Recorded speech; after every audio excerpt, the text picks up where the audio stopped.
Si queréis vamos a continuar con la siguiente charla. Pasamos esta vez a ecosistemas. Esta charla corre a cargo de Eduardo de Miguel, que es CEO desde 1995 de la Fundación Global Nature, dedicado a restauración de humedales y de la promoción de la agricultura sostenible y estrategias de conservación corporativas.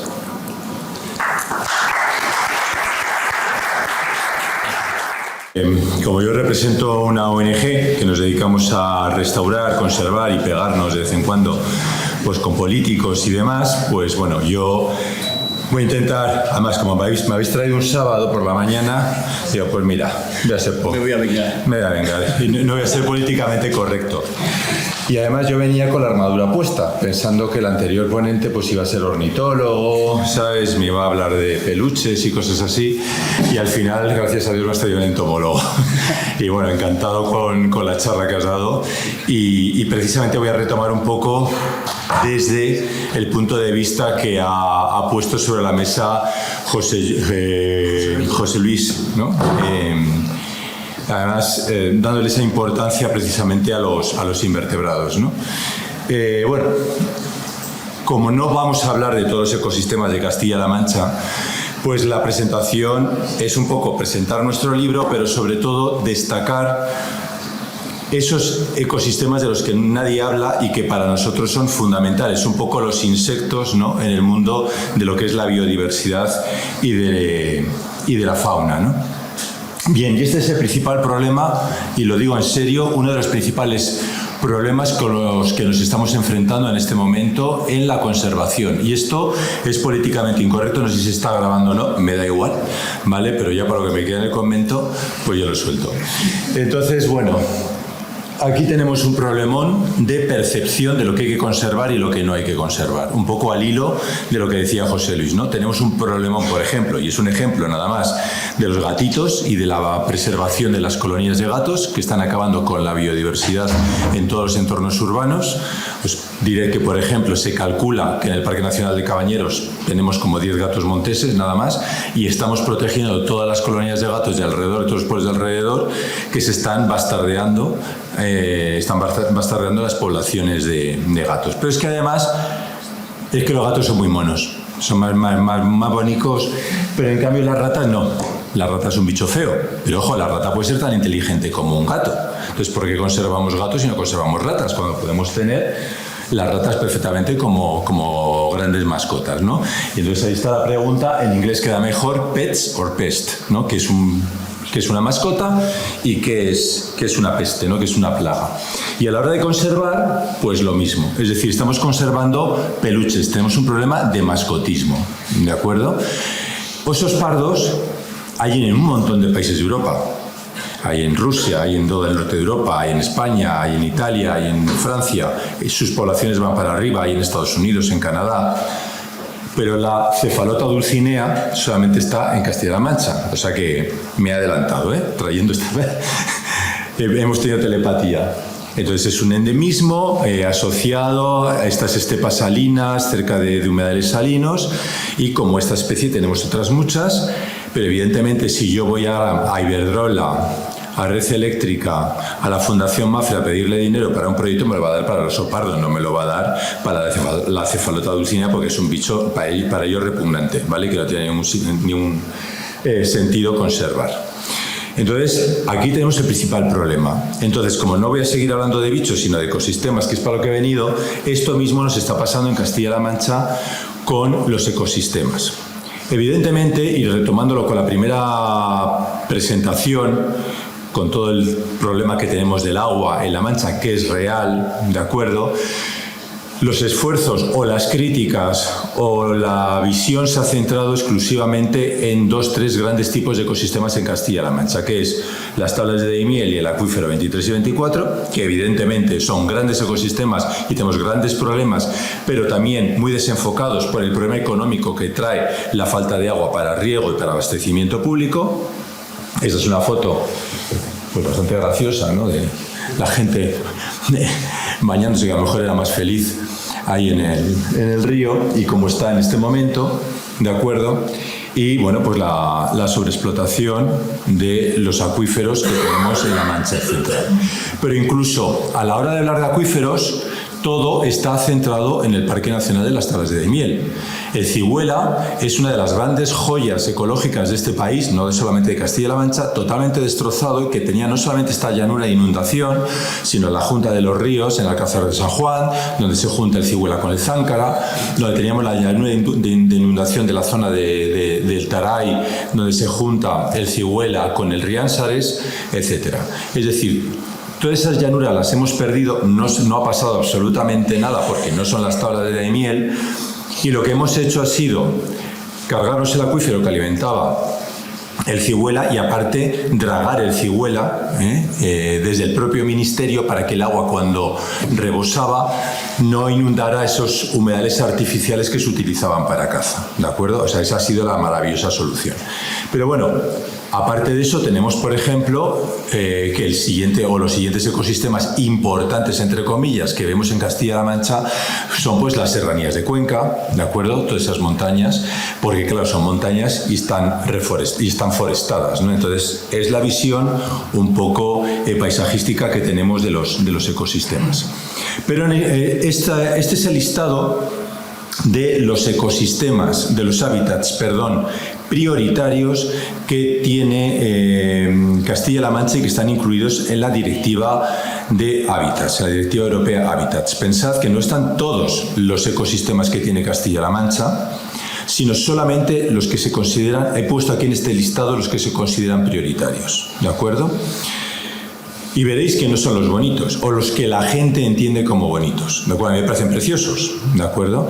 Pero aquí ya viene la parte de educación, que ya, si queréis, luego en el debate hablaremos, que yo a la educación le añadiría la palabra seducción. Es decir, a los niños entre 2, 3, 4, 5 años, a lo mejor, antes que educarles, hay que seducirles. Tiene que tener gusanos de pequeños para que no le den con los insectos, tienen que dormir la siesta recostados sobre el perro de casa, tienen que andar por el campo, tienen que criar una mantis religiosa, porque eso es la seducción, tocar y ver. Luego ya les educaremos qué papel tiene la naturaleza, etcétera, etcétera, ¿no?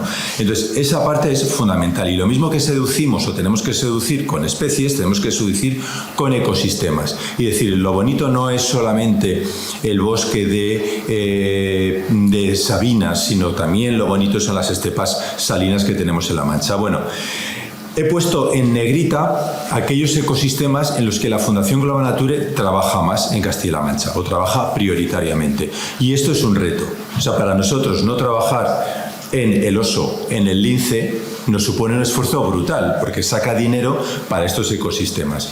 ¿Quiénes son los únicos que nos quieren y lo entienden? Pues la Unión Europea. La Unión Europea tiene su directiva, tiene unos criterios y son criterios objetivos. ¿Mejor o peor? Y siempre te sale el evaluador que, bueno, pero el evaluador coge qué ecosistemas prioritarios hay, qué especies prioritarias, etcétera, y lo caso y te evalúo el proyecto.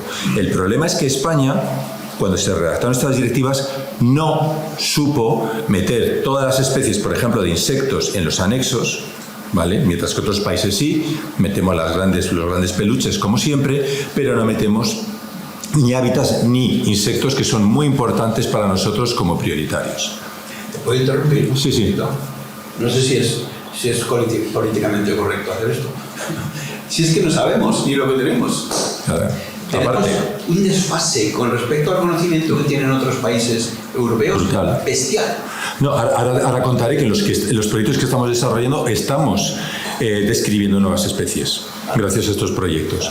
Bueno, nosotros intentamos trabajar no a nivel de especie o de ecosistema, sino a nivel de gran paisaje, que incluye ecosistemas, porque está todo interrelacionado, ¿de acuerdo? Entonces, bueno, aquí son unos de los ejemplos de las grandes áreas donde trabajamos, y aquí veis en La Mancha que trabajamos en toda la zona de La Mancha húmeda, pero no en Daimiel, ¿vale? Sino en el humedales de La Mancha, en el Hito, etcétera, y en todas las zonas esteparias de La Mancha Norte. Principalmente, ¿eh? También estamos trabajando ahora mucho en la zona de Molina de Aragón, toda la zona que linda ya con Teruel, porque también es otra de las grandes joyas de la corona, ¿no? Todas esas estepas. Bien, nosotros desde el 90, en nuestra fundación nace en el 93, como asociación estamos desde el 89, y empezamos a trabajar en la zona de los humedales de La Mancha en el año 98, creo que fue, con el primer proyecto LIFE que, vamos, hemos hecho como 20 y tantos proyectos LIFE. En La Mancha pues se habrán desarrollado la mitad, y dentro de humedales el primero fue en el 98, que fue Humedales de La Mancha, ¿no? de Villacañas, que era trabajar en esos humedales, estos salinos temporales dentro de lo que es el CEC Humedales de La Mancha, ¿no? Bueno, pues ahí se han comprado terrenos, se ha hecho trabajos desde primillares, se ha trabajado a nivel de estepas y a nivel del humedal, ¿no? Se ha trabajado en temas de tratamiento de aguas, etcétera, etcétera, ¿no? Pero ¿por qué nos llenan este proyecto? Nos llenan este proyecto porque tenemos uno de los ecosistemas más interesantes que tiene La Mancha, que son las estepas salinas mediterráneas, hábitat prioritario, que alberga especies de flora y de fauna, y hablo de invertebrados principalmente, importantísimos. Pero claro, el paisaje es el que tenéis abajo. Y a la gente esto le parece un desierto, ¿vale? O una zona semidesértica. Entonces hay que empezar a seducir a los chavales y explicándoles desde pequeños lo que hay. Porque claro, ellos lo que ven son los flamencos que habéis visto antes, ¿no? Que como diría nuestro presidente, que muchos les conoceréis, Santos Cirujano, uno de los grandes expertos en humedales, en plantas continentales acuáticas, que se acaba de jubilar, investigador del Jardín Botánico de Madrid, toledano y amante total de las especies acuáticas manchegas, pues dice habría que matar a la mitad de los flamencos, por ejemplo, porque le destrozan todos los fondos de sus humedales temporales, los carófitos, los insectos asociados a los carófitos y demás, que es uno de los efectos que tenemos ahora por la sobreprotección de determinadas especies muy emblemáticas. Pero vete tú a decir, oye, no, hay que controlar la población de flamencos. ¡Ay, con lo bonitos que son! ¿Cómo vamos a cargar los flamencos, no? Bien, labores que hacemos, no voy a extenderme, ¿no? Plantaciones, educación ambiental, trabajos de restauración hidrográfica, etcétera. ¿Vale? Aquí una comunidad de Limonium en Manjabacas. Y este es uno de los proyectos que estamos acabando ahora. Es el LIFE de restauración de la Laguna de Lito, ¿de acuerdo? La Laguna de Lito en Cuenca es un humedal temporal que tiene varios hábitats prioritarios. Gracias a estos hábitats se nos concedió el proyecto de más de 3 millones de euros. La mitad ha ido a comprar los terrenos del humedal, más casi 400 hectáreas porque era privado, con, ahora lo veréis, granjas ganaderas, con kilómetros de vallado, estercoleros, escombreras por todas partes. Entonces todo se ha hecho una limpieza total, se ha eliminado edificios, se han plantado más de 250.000 albardines, se ha reconvertido terreno agrícola también en estepa salina, etcétera, ¿no? Y entonces, ¿qué ecosistemas tenemos dentro de este humedal? Pues aparte de las estepas salinas que habéis visto antes, pues tenemos estanques temporales mediterráneos, que es un hábitat prioritario, las lagunas costeras, que no está, o sea, porque tenemos el mismo ecosistema aquí que las lagunas que están en la costa, hipersalinas, pero no se consideraba que estuviera dentro de aquí en La Mancha.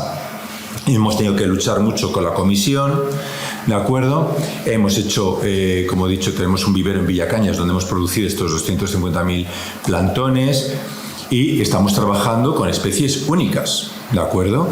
La Roseliana oporina, que es este grillo saltamontes, especies que están en el anexo 1 de la directiva como el Lythrum flexuosum, etcétera, ¿no?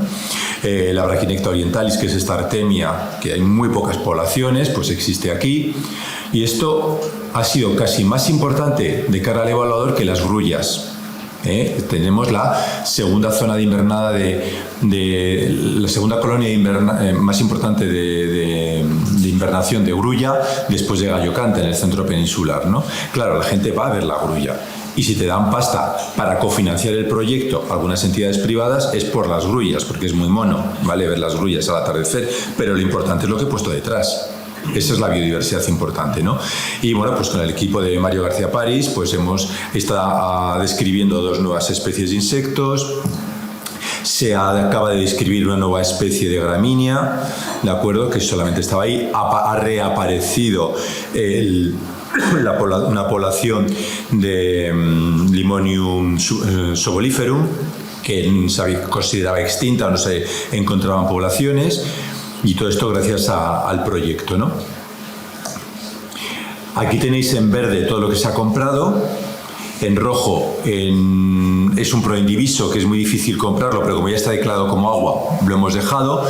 Le pegaremos otro tiento y vamos a seguir comprando en el futuro, aparte de este proyecto, cuando tengamos fondos, más superficie para ir ampliando todo lo que es la zona de protección, ¿no? Entonces, bueno, como digo, aquí tenéis un pequeño vídeo para ver. Esto es uno de los ejemplos de los que hacemos sobre ecosistemas que nadie valora, ¿no? Y que cuesta mucho. Entonces, bueno, aquí ha habido un esfuerzo muy grande por eliminar todas estas afecciones, por renaturalizar. Y gracias precisamente a esta línea de trabajo, pues ahora acabamos de presentar otro proyecto que ahora os contaré cuando acabe el vídeo, para la restauración de las lagunas de Arcas en el norte, al lado de Cuenca Capital. Las lagunas de Arcas o Ballesteros, porque Ballesteros es la pedanía de Arcas, donde están nuestras lagunas, es otra de las joyas. Bueno, aquí no me voy a extender, esto es todo lo que se ha habilitado de caminos perilagunares, se ha hecho todo un programa de formación y de turismo, hay 3 empresas locales que están llevando ya turistas, etcétera. Y este es el complejo lagunar de Ballesteros, ¿no? Que es unas dolinas de hundimiento, ¿no? Todo esto que veis en cultivo era la antigua zona de inundación. Esto se inundaba temporalmente. Esto se ha puesto en regadío, una parte, y se ha puesto en cultivo. Con lo cual, cada vez que se riega, es solamente un regante el que tiene el pozo, baja el nivel de las dolinas, ¿no? Esto es una joya ecológica que tenemos aquí en Castilla-La Mancha y que no se pone en valor, ¿no?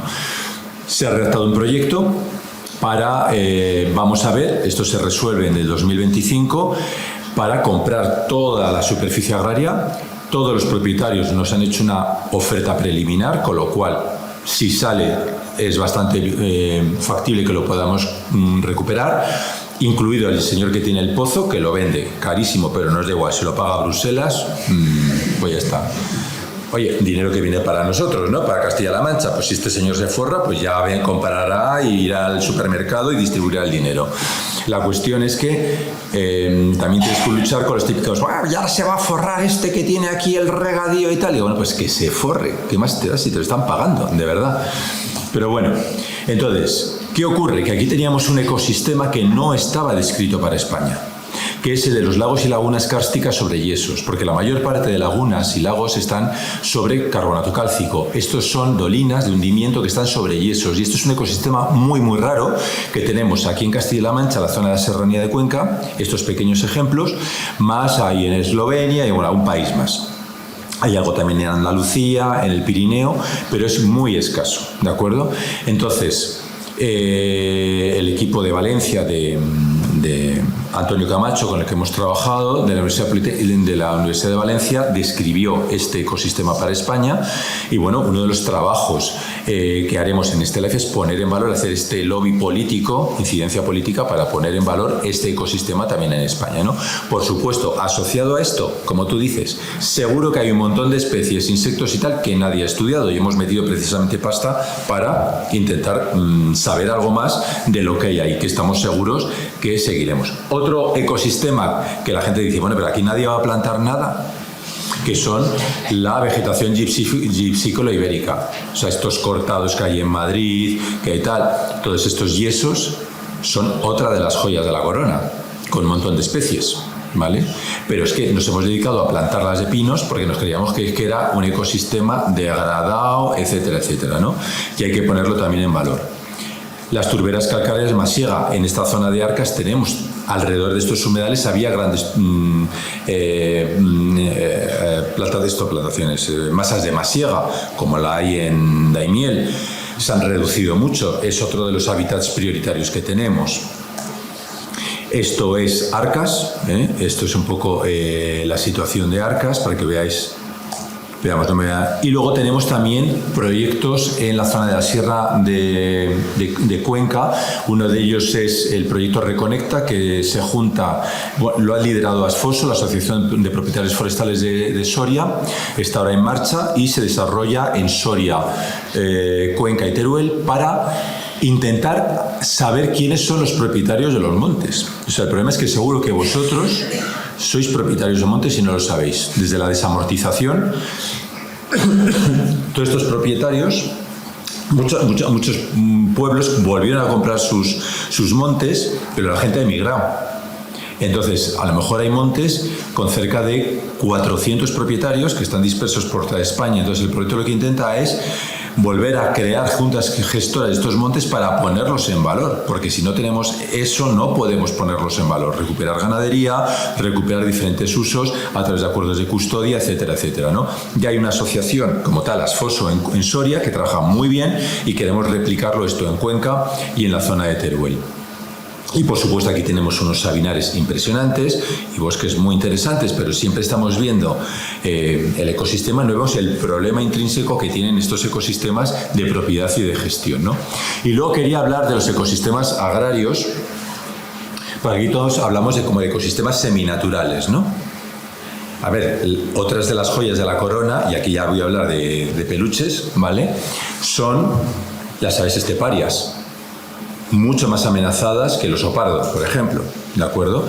España, concretamente Castilla y León y Castilla-La Mancha, tienen la joya de la corona de Europa Occidental, que son las últimas poblaciones de abutarda, de sisón, de ganga, de ortega, etcétera, que están asociadas principalmente a ecosistemas agrarios extensivos, muy poco intensificados, que todavía mantienen barbecho, rotación con leguminosas, etcétera, etcétera, ¿no? Como todo esto se está perdiendo, estas poblaciones se están yendo al garete, ¿no? Entonces tenemos ahí, consideramos que estos sistemas agrarios son ecosistemas en sí mismos, antropizados, pero evidentemente mantienen en equilibrio a muchísimas de estas especies. Nosotros empezamos en 2009 un proyecto para comercializar legumbre ecológica producida en estas áreas, que se vende en Alemania y en España, más de 100 toneladas al año. Con esto no salvamos nada, pero es un ejemplo de comercialización diferenciada que está empezando a funcionar. Vendemos junto con Seoverlife, ellos venden el arroz del Delta del Ebro y pasta hecha con cereal con trigo duro de las planicies de Belchite y toda esta zona en Aragón, que es una de las grandes poblaciones también de aves esteparias de allí. Nosotros lo unimos a su marca y en Alemania se vende a través de Rapunzel, que es la principal comercializadora de productos ecológicos de Alemania, ¿no? Ellos ya quieren algo más que un producto ecológico, ¿de acuerdo? Quieren un plan de acción pro biodiversidad y eso es lo que están vendiendo con su marca, ¿no? Nosotros hicimos un proyecto piloto con Loewe que quería bichos bonitos. Y dijimos, bueno, pues te voy a dar bichos bonitos. Le tuve que explicar lo que era una butarda y lo que era un sisón, porque ellos querían peluches. Entonces, bueno, nos dieron dinero para pagar a los agricultores de la zona alrededor del Hito, Almonacid del Marquesado, Villarejo de Fuentes, Puebla de Almenara, barbechos con cubierta vegetal, copiando lo que han hecho los catalanes en Lérida, en 3.000 hectáreas con las compensatorias de los regadíos del Segarra, donde se ha conseguido aumentar la población de aves esteparias e incluso moverlas, ¿no? Nosotros pagamos 250 euros por hectárea y de repente los agricultores que entraron en el programa, en una pequeña zona, entran 9 machos de sisón, ¿vale? Porque el menú para el sisón es, claro, barbecho con cubierta. Para la butarda puede ser otro, para las gangas y las ortegas otro, ¿no?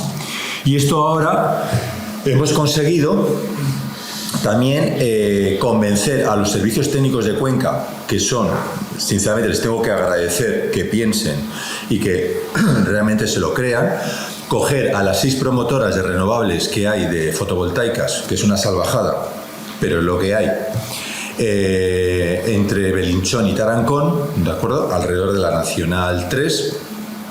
Ahí han sido duros y los han apartado de las zonas de núcleos más interesantes de Sisón y Abutarda, pero claro, a cada uno le habían puesto unas compensatorias diferentes. Teníamos un gazpacho de medidas compensatorias, a ti un primillar, a ti un estudio no sé qué, a ti un centro de interpretación. Y digo, oye, esto no sirve para conservar nada, ¿vale?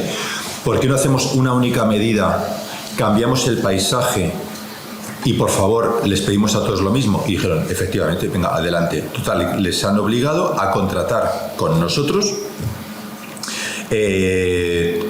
como medida prácticamente única barbechos con cubierta vegetal y charcas, ¿vale? Y en este momento tenemos contratadas 1.532 hectáreas que se van rotando, es decir, cada agricultor cada año va rotando su barbecho. Están todos encantados, porque es una pasta, más que duplican sus ingresos, ¿de acuerdo? Y es una medida a 25 años, ¿vale? Es decir, podemos cambiar un paisaje. Dentro de la salvajada que tenemos, ¿vale? De que estamos alicatando el terreno con fotovoltaicas, ¿de acuerdo? Por lo menos, decir, bueno, ya que esto entra, pues bueno, entonces Madrid copió el programa, nos pidió que le ayudáramos a hacer la orden. En Madrid les exigen 500 pavos por hectárea, no, perdón, 600, ¿vale? Que va en la parte que nos tenemos que gastar nosotros, más setos, linderos, no sé qué, ahí es más complejo, pero les han dicho a las fotovoltaicas, vosotros no lo vais a hacer con los agricultores, se va a hacer a través de entidades de custodia. Y ahí entramos nosotros, Terra Naturalis, Reforesta y Grefa, ¿vale? Andalucía nos llama, queremos lo mismo para la campiña, en Andalucía les han metido 500 euros por hectárea, ¿vale? En Castilla y León van a por uvas, en Valencia están a por uvas, pero bueno, que veáis que se puede hacer algo, ¿vale? Dentro de lo malo. Otra de las medidas en el entorno de estos sabinares de la zona de Molina de Aragón ha sido reconvertir cultivos de cereal a lavandín, ¿de acuerdo? Arrendamos durante 4 años el terreno de cereal, lo reconvertimos a lavandín ecológico, trabajando con los ganaderos de la zona en el control de malas hierbas, haciendo un control también de biodiversidad, del que ya hablaría, no tengo tiempo, ¿vale? Y esto se le da llave en mano al agricultor ya en plena producción, ¿de acuerdo? No es que la alondra ricoti se meta aquí, es que crea una zona tampón que no se labra, etcétera, y actúe de refugio para una buena parte de la biodiversidad. Estamos trabajando con los ganaderos locales y esta es otra gravísima. Y ahora tenemos 5 proyectos de pastoreo en España. Antes de ayer estuve con Moralejo Selección, que ceba el 30% de los corderos de Castilla y León y quiere meter a todas las madres en extensivo, con un gran proyecto a nivel español.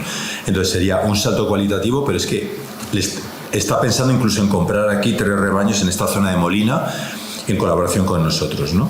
Porque o sea, es que nos quedan 4 ganaderos de Roya Bilbilitana, uno de Manchega, otro de tal.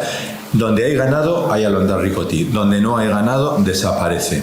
Insectos, alondra ricoti, etcétera, etcétera, ¿no? La carraca depende muchísimo de estas especies, ¿no? Bueno, no voy a hablar de los proyectos de pastoreo. Y luego ya los más antropizados o los más artificiales, esto es una antigua gravera restaurada por Holcim. Es una joya, es el Charco del Tamujo, nos lo donó una vez restaurado y está entre Malagón y las tablas de Daimiel en Fuente del Fresno. Bueno, fuimos en el mes de julio en plena sequía hace 2 años, cuando nos lo iban a donar. Os puedo asegurar que toda la fauna de Daimiel estaba metida aquí. Entraba un chorro de agua así de los llévenes, ¿de acuerdo? Quiere decir que ante el cambio climático, entre lo que se nos viene, hay que intentar utilizar todo lo que podamos, ¿vale?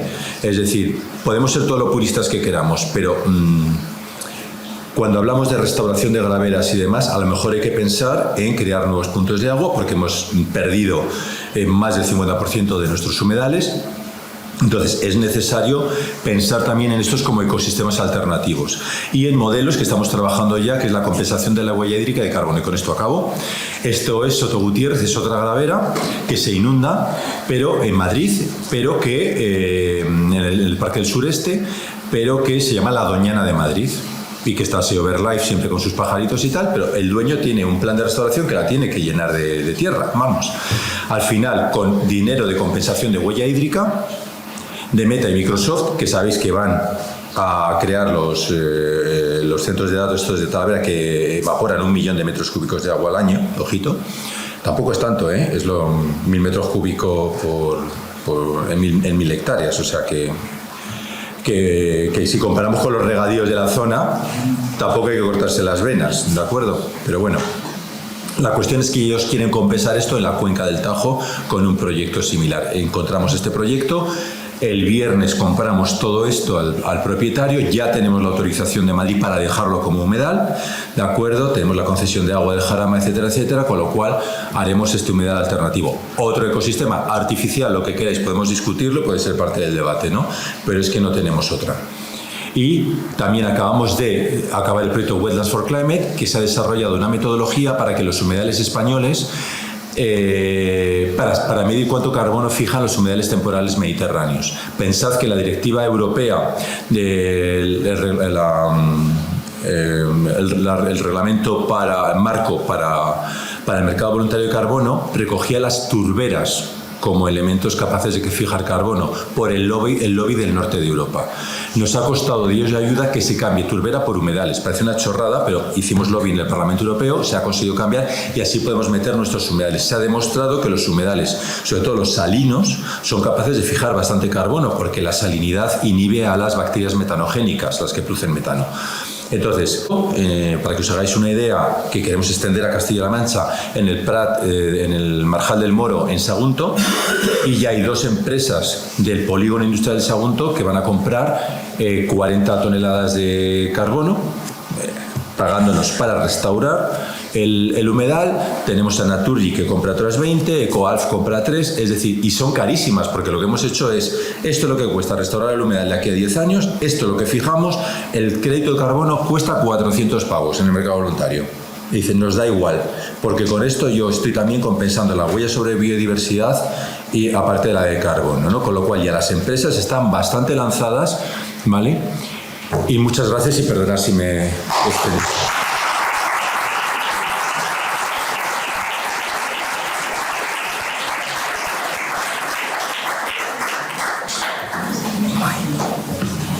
Muchísimas gracias, Eduardo, por la maravillosa ponencia. Ha sido súper interesante y intensa.